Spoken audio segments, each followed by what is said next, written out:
Exhortación para cuidar el caminar cristiano. Exhortación para cuidar el caminar cristiano. Primeramente, debemos de saber, y ya es un hecho que le hemos explicado, que estamos en esta epístola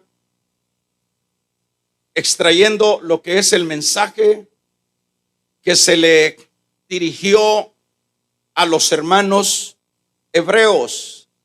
¿Quiénes son los hermanos hebreos? Son creyentes que habían dejado la ley por seguir la fe.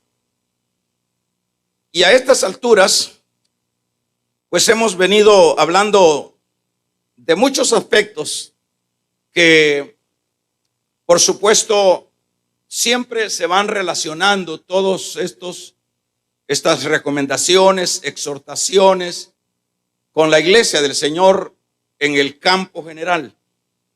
Es decir, es para toda la iglesia.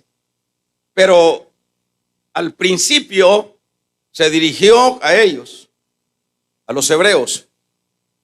Los creyentes hebreos debían de, primeramente, en este estudio vamos a hablar que se les manda a mantener una actitud de avanzada.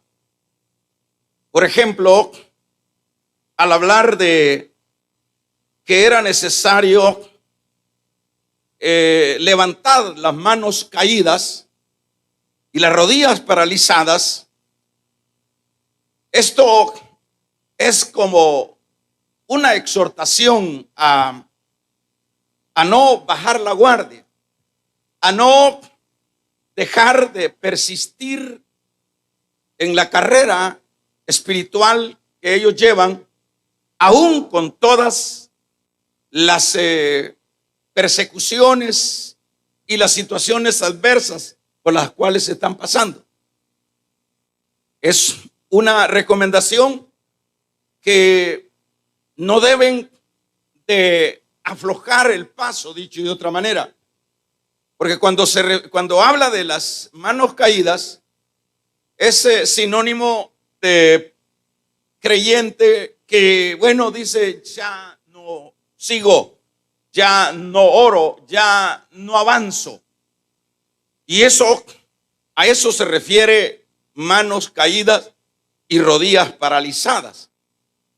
Cuando eso sin duda se estaba dando dentro de los hebreos, era un asunto peligroso, no solo para ellos, porque siempre es un hecho que cuando uno como creyente baja la guardia, uno como creyente deja de avanzar por las circunstancias que sean, no solo es uno afectado, diríamos es uno que sale de la carrera, pero no solo eso, sino que también afectamos a otros. Y en este sentido es el cuidado más bien que debían de tener los hebreos. El que ellos no aflojaran, no cedieran para seguir, aunque sea en una actitud difícil, pero que sería lo mejor, pero también animarían a los que estaban en su entorno. Por otro lado, ellos deberían de luchar y correr, como dice este versículo número 13, haced sendas derechas para vuestros pies, para que lo cojo no se salga del camino. En este caso, ellos tenían que corregir los desánimos y enfilarse de nuevo en la senda de la batalla, en la senda de la santidad. Ahora, en el versículo número 14, habla que es lo que vamos a implementar en esta noche. Y le dice: seguid la paz con todos y la santidad, sin la cual nadie me verá. Pongan atención a las recomendaciones. Cuando dice seguid la paz, esto era necesario, que ellos deberían de, en esta batalla, en esta carrera, en esta angustia, en estas situaciones adversas, ellos tenían que luchar por mantener la paz. Porque es un hecho que cuando perdemos lo que es la paz que dijo Cristo, os dejo, mi paz os doy, es un hecho que seremos cristianos eliminados de la carrera. Entonces necesitamos, eso es lo que recomienda acá, seguir la paz, seguir la paz. Fíjese que son tres aspectos, por lo menos la paz con todos, y también el segundo aspecto es la santidad. Pero yo quiero ponerle un apoyo bíblico para que veamos que sí tiene sentido el que el creyente, o que estos hebreos, y que en lo general los creyentes, mantengamos la paz en medio de la batalla. Por el hecho, ya lo dije y lo repito, viene, si no mantenemos la paz en medio de esas dificultades, pues no vamos a poder perseverar. El ejemplo que el Señor me pone es el caso de Pablo y de Silas. Usted se recuerda que cómo puede ser que alguien, en lugar de quejarse, de amargarse, de arremeter contra los que los habían agredido sin ninguna causa justificada, los habían azotado, pero dice la Biblia que ellos estaban en la cárcel. ¿Cómo estarían en la cárcel? Bueno, azotados, hechos pedazos de sus cuerpos, porque no eran azotes de goma, eran azotes de verdad. Pero sería que no les dolía.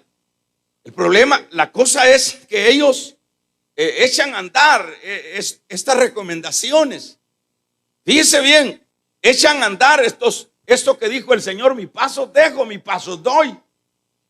No como el mundo la da. Y muchas veces nosotros siempre asociamos que, bueno, la paz que nos dejó, pues esa paz tiene que estar, es cierto, pero esa paz tiene que estar en las buenas y en las malas, porque de eso se trata.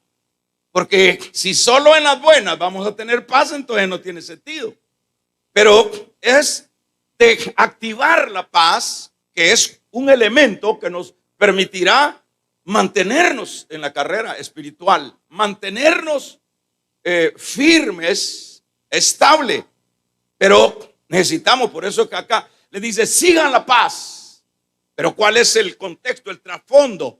¿A quién se le está diciendo? Los están persiguiendo, los están matando, los están encarcelando. Pero le dice: sigan la paz. Primero le dice: sus manos no deben de estar caídas, sus pies no deben de estar paralizados.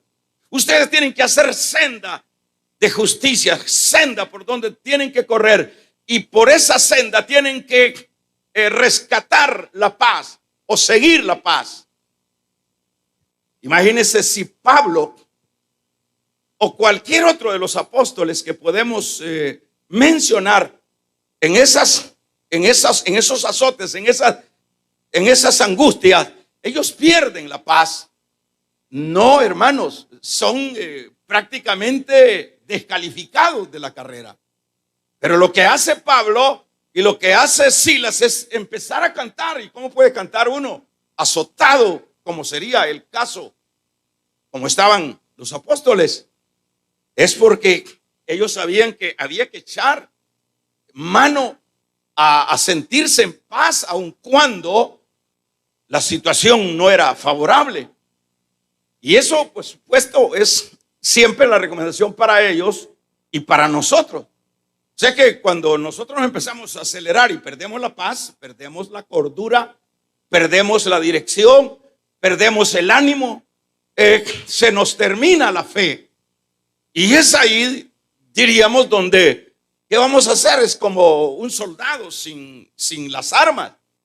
Es como, un gladiador sin su espada. Es como un boxeador sin sus guantes. Es decir, eso es lo que necesitamos, eso es lo que se le recomienda a los hebreos, y no deje de irlo aplicando para usted mismo y para nosotros mismos. Pero aparte de eso, fíjese, dice, sigan la paz con todos. ¿Con qué todos? Con todos los que les están dando y con los que no les están dando. Sigan la paz con todos. Eso, hermano, el leer esto, el tratar de explicarlo, de darle la interpretación, ¿verdad? Uno dice, bueno, entonces el evangelio es otra cosa. Porque así es, como siempre nosotros siempre deseamos, o siempre el creyente desea un evangelio que no lleve estas implicaciones. Siempre anhelamos lo más fácil, porque creemos que como ya somos de Dios, pues ya no tenemos que padecer nada. Pero imagínense seguir, aquí está diciendo, sigan la paz, síganla con todos. Ese es el evangelio. No es que con esos que les han hecho daño, ustedes no tienen que tener, una buena intención y un buen corazón para ellos. Ustedes no tienen que cargarse. Sigan la paz con todos. Y lo otro que decíamos acá es la santidad. Los dos aspectos estos hay que seguirlos. Cuando dice la santidad, entonces quiere decir que la santidad, hermanos, usted ya sabe el concepto de la santidad. El concepto de la santidad es algo puesto aparte. Eso es el significado de lo que es la santidad. Algo que se puso aparte para fines tales. El Señor pone aparte a los que estaban perdidos en el mundo y nos pone aparte para sus propósitos. Eso significa en el lenguaje nuestro o en el lenguaje bíblico santo, santidad, puesto aparte. Pero entonces, cuando vemos acá que la recomendación es sigan la paz y no dejen de seguir la santidad. Entonces, y no dice la Biblia que desde el momento, por ejemplo, cuando a los corintios se les escribe en su primera carta, en su capítulo número 1, verso 2, habla de los santificados en Cristo Jesús.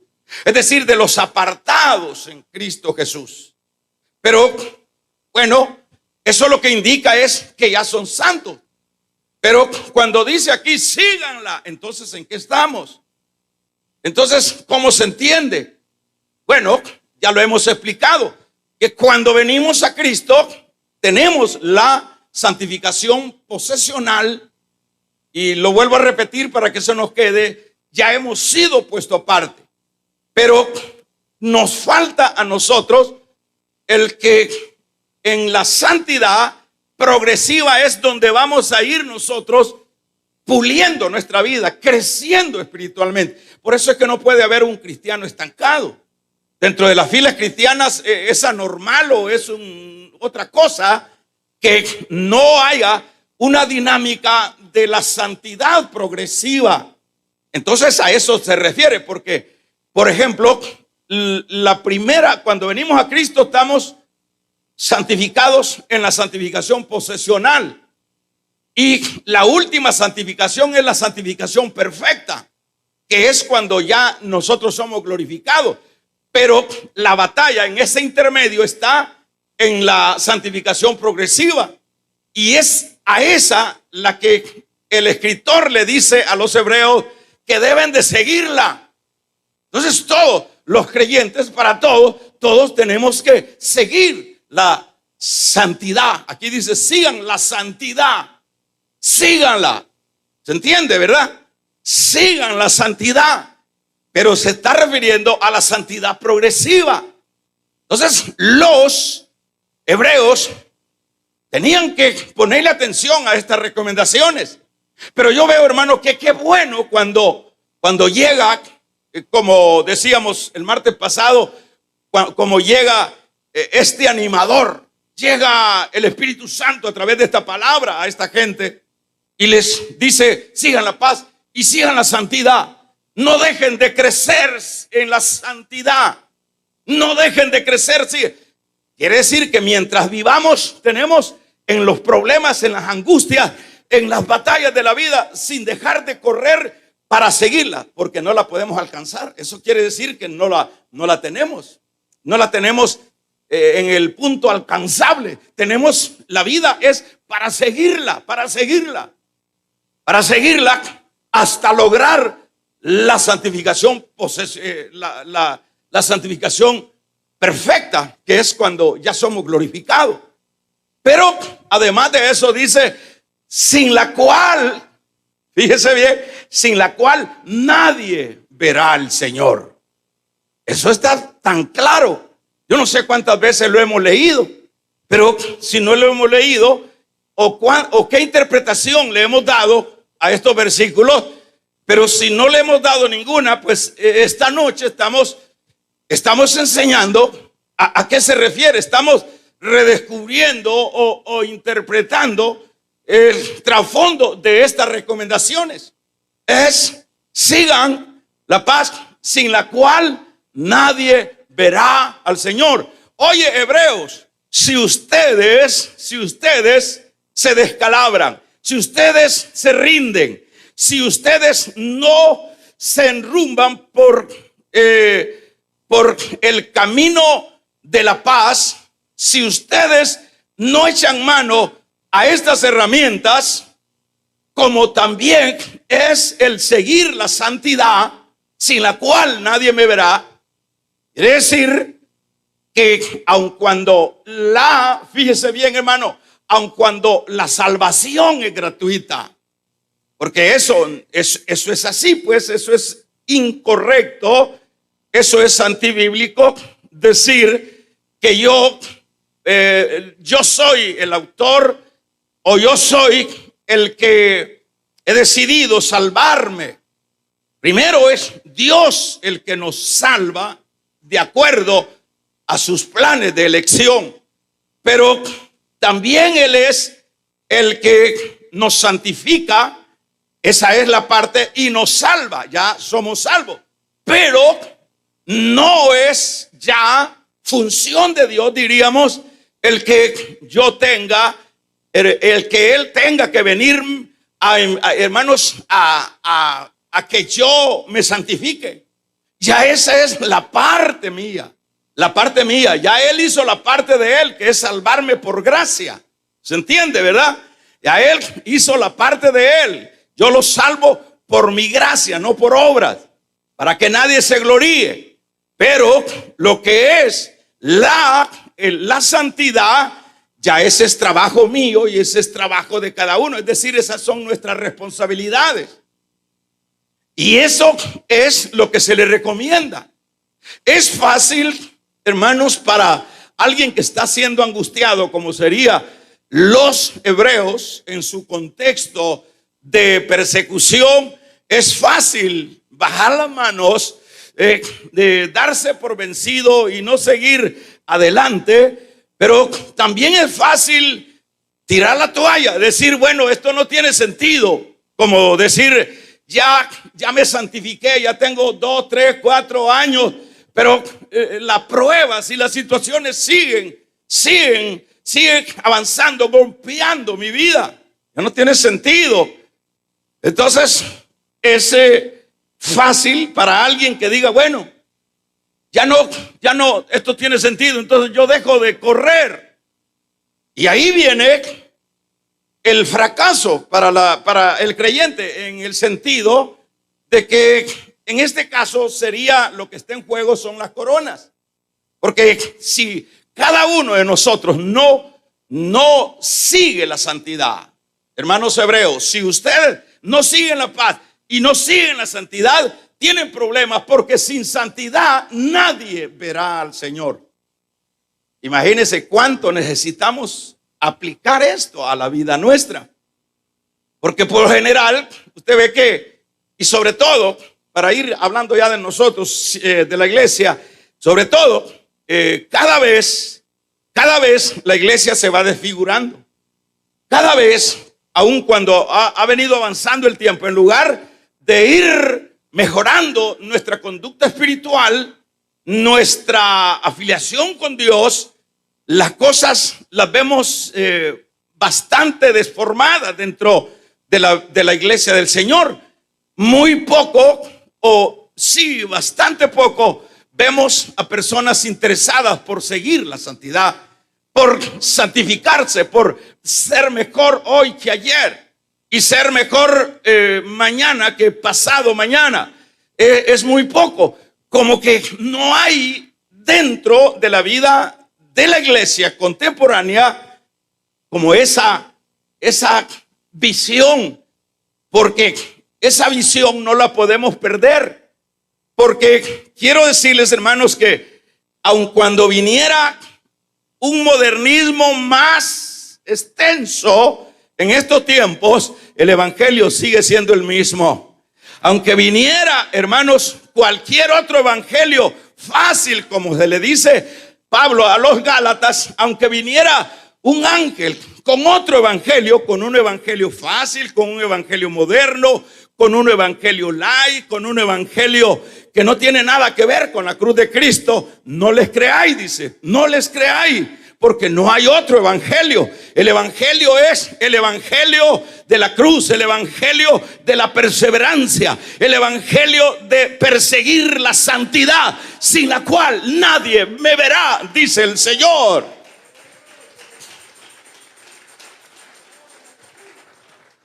Ese es el evangelio de la Biblia, pero ahí está en la palabra. Pero preguntémosle a los hebreos si ellos, ¿por qué se lo dice el escritor? ¿Por qué se lo dice el Señor a los hebreos? Sigan la paz, porque ya estaban perdiendo la paz. Sigan la santidad. ¿Por qué les está recomendando que sigan la santidad? Porque estaban dejando de ser santos, estaban dejando de dar pasos a una conducta mejor delante del Señor.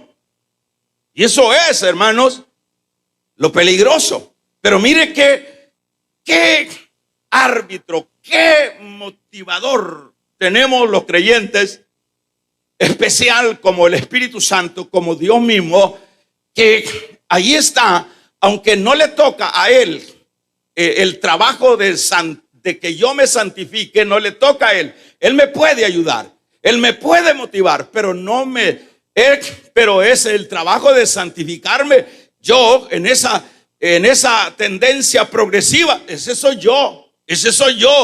Ya como lo pondría en este ejemplo, ya tienes la harina. Lo que tienes que hacer es el pan. Dios no va a venir, el que vende la harina no viene a hacer el pan, por poner un ejemplo. Entonces ya tienes la palabra, ya tienes la revelación, ya tienes la luz. Lo que tienes que hacer es llenarte de esa luz. Lo que tienes que hacer es, para de esa luz ya lleno, tener que caminar por el camino de la luz. Eso ya es uno el que tiene que caminar. Ya no es que el Señor va a venir, hermanos, a empujarnos. Nos dará el consejo, pero movernos los pies no lo va a venir a mover. No le va a decir, tírate, anda a orar. No. En ocasiones le puede decir, pero por lo general siempre tenemos un enemigo, que es esta carne. Allá lo dijo el Señor cuando puso a sus discípulos a orar. Les dijo, oren siquiera una hora conmigo. Y ni una hora oraron. Estaban cansados, estaban dormidos. Y le dijo el Señor, a la verdad, el espíritu está en la disposición, pero no así la carne. Entonces este de que yo voy a orar, Señor, despertame para orar. Yo tengo ganas de orar, Señor. ¿Cuándo? Estamos cargados, cansados. ¿Cuándo? Yo tengo ganas de ayunar, Señor. ¿Cuándo? Yo quiero ayunar, Señor. ¿Cuándo? Es que siento una gran hambre de ayuno. Hambre de comer es lo que siempre. Pero ¿qué es lo que tenemos que hacer? Lo que tenemos que hacer es esforzarnos. Esa es parte nuestra, hermanos hebreos. Es lo que nos corresponde a nosotros es, bueno, cuerpo, ahora vamos a someternos, vamos a buscar la presencia de Dios. Bueno, cuerpo, bueno, conducta mía. Yo quiero ser mejor, yo quiero ser diferente. El día de mañana ya quiero dejar de ser lo malo y lo incorrecto que fui en este día. Quiero mejorar el mañana. Pero ese es trabajo suyo y ese es trabajo mío. Ahora, como decíamos que esto es una advertencia, fíjese, sigue diciendo, por ejemplo, en el versículo número 15, para que avancemos. Mirad, fíjese bien, tenga su Biblia ahí. Mirad bien, no sea que alguno deje de alcanzar la gracia de Dios, que brotando alguna raíz de amargura os estorbe y por ella muchos sean contaminados. Fíjense, aquí está hablando de que mi conducta puede afectar a otros. Pero vamos a ver, en esta advertencia de este versículo 15 al 16 aparecen 4 pecados, que es a lo que está advirtiendo. Porque cuando usted lee conmigo en el versículo 15 dice, mirad. Eso es una advertencia. Mirad. Cuando le dice mirad, veamos, examinemos. Bueno, sí, está bien. Examinemos otra Biblia y vamos a ver. Aquí dice mirad. En esta otra Biblia, versículo 15, dice, procuren que a nadie le falte la gracia de Dios, a fin de que ninguno sea como una planta de raíz amarga, que hace daño y envenena a la gente. En este versículo, lo que está advirtiendo de la apostasía. La apostasía, ¿qué significa? Es alguien que presume ser creyente. Oiga bien esto, presume disfrutar incluso de los dones de la gracia, hace las veces de que está corriendo, hace las veces que está buscando la santidad, pero que en el fondo él llega a aborrecer a Dios y lo llega a aborrecer. Por eso en este caso está diciendo, en este versículo dice, con respecto al pecado de la apostasía, tengan cuidado de los apóstatas, tengan cuidado de aquellos que van en medio de ustedes. Tienen que tener mucho cuidado, no sea que, por ejemplo, la apostasía viene reventando o resultando por último con una amargura contra Dios. El apóstata por último llega a odiar a Dios. ¿Quién es el apóstata? Aquel que está dentro de la iglesia, aquel que come del pastel de la gracia dentro de la iglesia, pero que en el fondo ese todavía no ha tenido un nuevo nacimiento. Y eso es lo que en este caso dice, mirad, fíjese, pongan los ojos, abran los ojos con ese grupo que van ahí con ustedes. Por eso es que uno siempre, hermanos, claro, no va a estar juzgando quién es y quién no es, pero sí tiene que tener las antenas espirituales bien afinadas. Porque si en este caso no se cuida uno del compañerismo cristiano, uno tiene que cuidarse. Lo que predicaba Jorge Luis el domingo con respecto a todo lo que a la avalancha como jovencito, querían meterlo a que bebiera guaro, a que se metiera con muchachas y todo eso allá en el colegio, pero me llenaba mi corazón al oírlo de todas las luchas de un joven, de un muchacho. Hermanos, daba la semilla que se les había sembrado, luchando por guardarse, y eso es maravilloso, pues. Entonces uno en el compañerismo cristiano, uno puede ser como sorprendido, porque uno puede creer que este compañero, no, vamos hombre, vamos, y salen, vamos a la iglesia, después vamos allá a la disco, después vamos allá y hablamos, y no hablamos coherencias de creyentes. Todo eso hay que parar la oreja, todo eso debemos de saber. La Biblia dice que el que con sabios anda, sabio se hace, pero que el que anda con necios se vuelve necio. Entonces este es un cuido. Yo no puedo, hermanos, yo no puedo descuidarme, y esa es la advertencia. Cuídense, miren bien, no sea que alguno deje de alcanzar la gracia, no sea que alguno se canse, porque el único que se va a cansar de esto y que va a tirar la toalla son los apóstatas, son los que parecen, pero que no han nacido de nuevo. Es peligroso. Uno no se puede ir porque aquel habla lenguas, porque aquel predica. Eso no es la base de alguien que ha nacido de nuevo. Porque lenguas puede hablar y hasta puede profetizar. Allá le dijeron, allá dice que le van a decir, dice, Señor, profetizamos, en tu nombre echamos fuera demonios, pero yo no los conozco, apartados de mí, malditos hacedores de maldad. No puede dejarse eso. Por eso es que uno tiene que cuidarse como espiritualmente. Si por lo menos, si aquí no es egoísmo, hermano, no es querer adueñarse de las ovejas. Si aquí usted ve que aprende, si usted ve que su vida se va afirmando, bueno, ya eso es bueno y eso es ganancia, y hay que valorarlo y hay que apreciarlo. Pero cuando la persona no valora eso y anda para arriba y para abajo, por último lo dejan todo trasteado. Y ya todo trasteado, así como los carros que los agarran y les ponen, hermanos, el ventilador al revés, y ahí andan todos trasteados y todos locos. Entonces, por eso, aunque sea, hermanos, los mismos frijolitos, los mismos arrocitos, el mismo aguacatillo, sigamos gozándonos con la palabra del Señor, porque, hermanos, por lo menos ya conocemos. Por lo menos ya sabemos quién es cada quien. Damos un amén. Por lo menos ya sabemos. Ya conozco a Richard, ya lo conozco yo. Al hermano Rafael, ya lo conozco. Sé que somos imperfectos, pero que sé que son creyentes. Pero sigo meando. Por eso yo se los confieso, yo no soy de los pastores que anda buscando afinidad con los demás pastores. Yo digo, no es que sea orgulloso, sino tengo miedo. Me vaya a agarrar. Uno es fácil, nadie es campeón. Tengo miedo, entonces mejor yo me autoprotejo.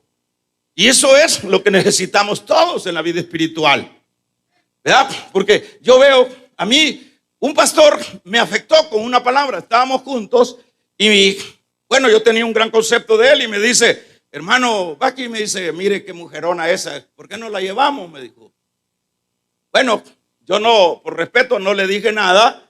Estábamos en un pueblo, pero eso me afectó. Es decir, eso no me gustó del pastor. Y imagínense, si ando con ese tipo de pastor, yo me voy a hacer igual. Aquí se necesita, vamos a regalarle ofrenda de palmas al Dios de la gloria, hermano. No me gustó porque, hermanos, si somos, debemos de ser, y no debemos de ser piedra del débil. Yo soy débil, entonces yo tengo que cuidarme yo y tengo que cuidar al débil, porque eso es lo que está diciendo acá. No se vaya a llevar al encuentro al otro, dice. Tremendo, ¿verdad? Mirad, dice, verso 15. Eso es lo que dice. Procuren que a nadie le falte la gracia. ¿Qué quiere decir? Procuren que los que andan con ustedes, procuren que esos verdaderamente son nacidos de nuevo. Que no les falte a fin de que ninguno sea como una planta de raíz amarga que hace daño y envenena a los demás o a la gente. Entonces, eso es lo que, el apóstata, eso es lo que viene a resultar. El que apostata de la fe es aquel que dice que es, pero que por último, hermanos, lo vemos en herejías y en otras direcciones, que es el caso de el trasfondo de alguna manera de los hebreos que querían apostatar, porque la razón de esta carta es para que ellos no apostaten, porque apostatar era volver una vez más a la religión de ellos. Eso se convertiría en unos apóstatas. Y eso es el trabajo del Espíritu Santo acá, hacerlos reflexionar. Claro que siempre hay apóstatas, siempre lo hubieron sin duda en este grupo de hebreos, pero tampoco no vamos a decir que no hubieron fieles. Claro, mire, que no sean algunos alcanzados dice que no alcance la gracia de Dios, que brotando alguna raíz de amargura, ¿cómo puede haber eso? Os estorbe, y por ella muchos sean contaminados. Y trae como, en el contexto, trae como para asegurar esto, el caso, hermanos, de lo que es la fornicación. Entonces, el apóstata puede llegar a cometer el pecado de la fornicación. El pecado, es decir, entra en ese campo. Entra, entonces puede ser contaminado. Dice, no sea, dice, que haya algún fornicario y profano como Esaú. Esaú es un apóstata. Y hace la comparación acá con Esaú. Trae en mención a Esaú para el argumento que él les está dando a los hebreos. Y vamos a ver, en el caso dice, no sea que haya, está conmigo iglesia, no sea, dice, que haya un fornicario, ¿verdad? Fornicación. Es decir, vuelven también al pecado. Y que dice, no sea que haya alguno fornicario o profano, como Esaú, que por una sola comida vendió su progenitura. Esto es increíble, la mención de un profano que les trae a memoria que ellos ya conocían, los hebreos, a este profano Esaú. ¿En qué manera es profano Esaú? Porque ya sabéis, verso 17, que aún después, deseando, dice, bueno, él por un plato de comida vendió su progenitura. Esaú, hermanos, tenía una posición como ser el primogénito. A los primogénitos en la cultura judía se les daba, se les ubicaba dentro de ser el principal dentro de la familia. Ese sería, si la familia tenía descendencia de reyes, él era el que llenaba ese requisito. Él era el que se le daría la mejor porción de la herencia. Esos son los trasfondos del primogénito. Ese iba a ser el que iba a representar a la familia, el primogénito. Pero vea el profano de Esaú, vea todas las bendiciones que estaban para él, pero las profana, las echa a tierra, las echa a la basura. No le interesó, es decir, no le interesó Dios. No quiso la herencia de Dios. Ese es un profano.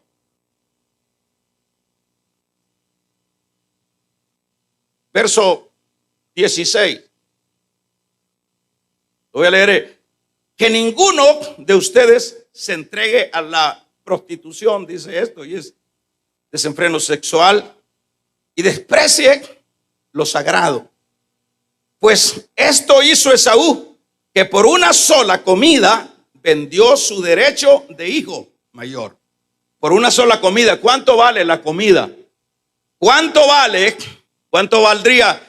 Bueno, hemos dicho varias veces, ¿verdad? Hemos predicado tantos miles de años en esto, todos los evangélicos, ¿Qué le costaba a Esaú mandar a sus criados luego que vino del campo a hacer una comida? ¿Qué le costaba? Tenía solo la orden de dar.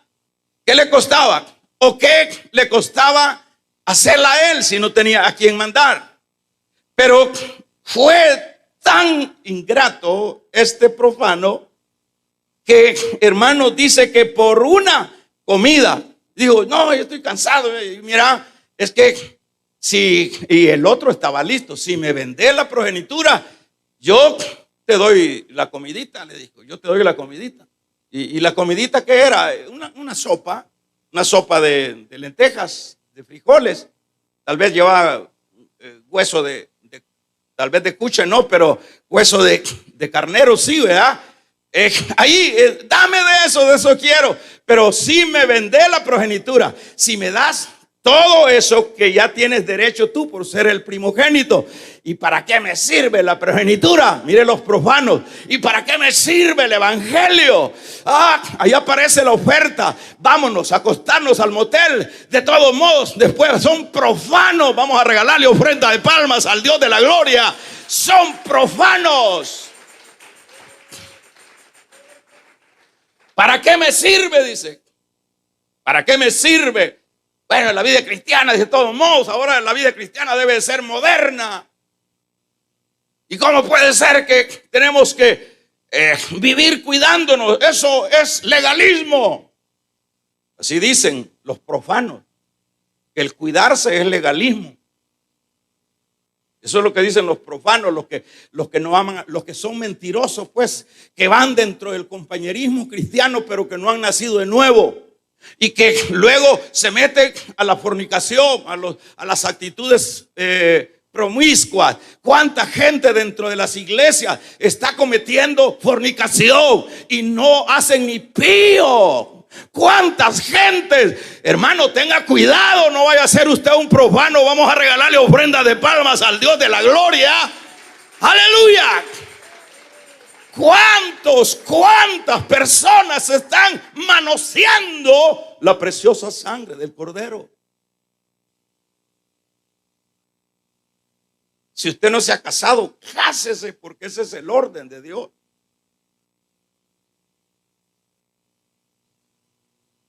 Pero si va a andar así, que peor que se vuelve regla en las iglesias. Aquí dice: cuídense del fornicario, porque esos rechazan y vienen a ser igual que Esaú, que por una comida vendió toda esa posición, no le importó. Mire a lo que llega el profano. El apóstata dice: de todos modos, Dios es bueno, de todos modos Él va a salvar. A nadie puede echar, porque es un buen padre. A nadie puede echar al infierno, porque nuestro Dios es un buen padre. Y así piensa la gente. Y basada en la bondad de Dios, hace cosas indebidas. Pero, problema. Vaya, entonces dice: porque ya sabéis, mire la recomendación, porque ya sabéis, versos 17, porque ya sabéis que aún después, deseando heredar la bendición, fue desechado y no hubo oportunidad para el arrepentimiento, aunque lo procuró con lágrimas. Eso fue lo que hizo cuando después reaccionó, porque este asunto, por eso la vida espiritual no debe de ser, la vida espiritual no debe ser conducida por emociones. Hay que tener frenos en esto, dominio propio, dicho de otra manera. Él se emocionó, quiso dar gusto a satisfacer el hambre y dijo: bueno, pero después viene el problema. Después, cuando él ve que el otro se le adelantó y no sé de qué manera le hizo firmar el pacto, y a él no podía retractarse de eso, ya no podía. Y entonces fue ante el papá y le dijo: papá, pero ya muriéndose, papá, muriéndose. ¿Está conmigo, iglesia? Ya muriéndose, llegó ante el papá y le dice: papá, aquí está. Hijo, le dijo: ven, ven, ven, hijo. El otro salió, pero listo, porque como era lampiño, entonces con la mamá hicieron ahí toda la mandracada, hermanos, y le puso los cueritos del animal, porque Esaú era velludo. Y le dijo: sí, hijo, le dijo yo, pero ya rato veniste, ¿verdad? Le dijo: no, yo llegando vengo. Pero yo toqué al otro, solo que, bueno, las manos eran tuyas, pero el olor era de Jacob, hijo. Le dijo: pero ya, ¿será que ha venido Jacob? Sí, hijo, yo ya le di toda la bendición, porque dicen que hizo trato contigo. Ay, empieza a chillar: dame, papá. Ya no tengo otra bendición. Vamos a regalarle ofrenda de palmas al Dios de la gloria. Aleluya, ya no hay otra bendición. ¿Y qué significa ya no hay otra bendición? Eso es aplicable a la vida espiritual. Los profanos, los que pisotean la sangre preciosa, bendita de Cristo, van a tener un día que enfrentarse como profanos y van a pedir misericordia y van a decir: por favor, yo estuve en la iglesia, yo estuve con los hermanos hebreos, yo caminé con ellos, pero hermanos, pero le va a decir el padre: ya no hay herencia para ti, hijo, porque no valoraste, porque no viviste para los propósitos míos. Alabado y bendecido sea el nombre del Señor. Eso es lo que hay que saber. Por eso decíamos que en este caso está dando 4 recomendaciones de alerta. Lo recapitulo, ¿verdad? Deben de darle movimiento a las manos, a las rodillas. Deben seguir la paz en la angustia. Deben de cuidarse de aquellos, si alguno no alcanza la gracia de Dios, deben de cuidarse de ese, es peligroso. Deben de cuidarse, porque esos que no temen a Dios luego entran a otros campos, como en este caso la inmoralidad sexual, dice acá. Y por la razón de que eran profanos, de que eran apóstatas. Yo creo, hermanos, que, y es aquí donde concluimos, que le dicen: mire, a este profano pisoteó la herencia, dicho de otra manera, pisoteó a Dios, y mire con lo que vino a llorarle al papá, que es la figura de Dios, que le diera, pero él le dijo: ya no, ya está dada. ¿Cuál es el mensaje para los hebreos? Que tienen que cuidarse de todo eso. ¿Cuál es el mensaje para la iglesia del Señor? Que este asunto no es andar a la loca, que este asunto no es que dejarte guiar por sentimientos. Estas son convicciones. La vida espiritual, ¿qué es la vida espiritual? La vida espiritual es seria.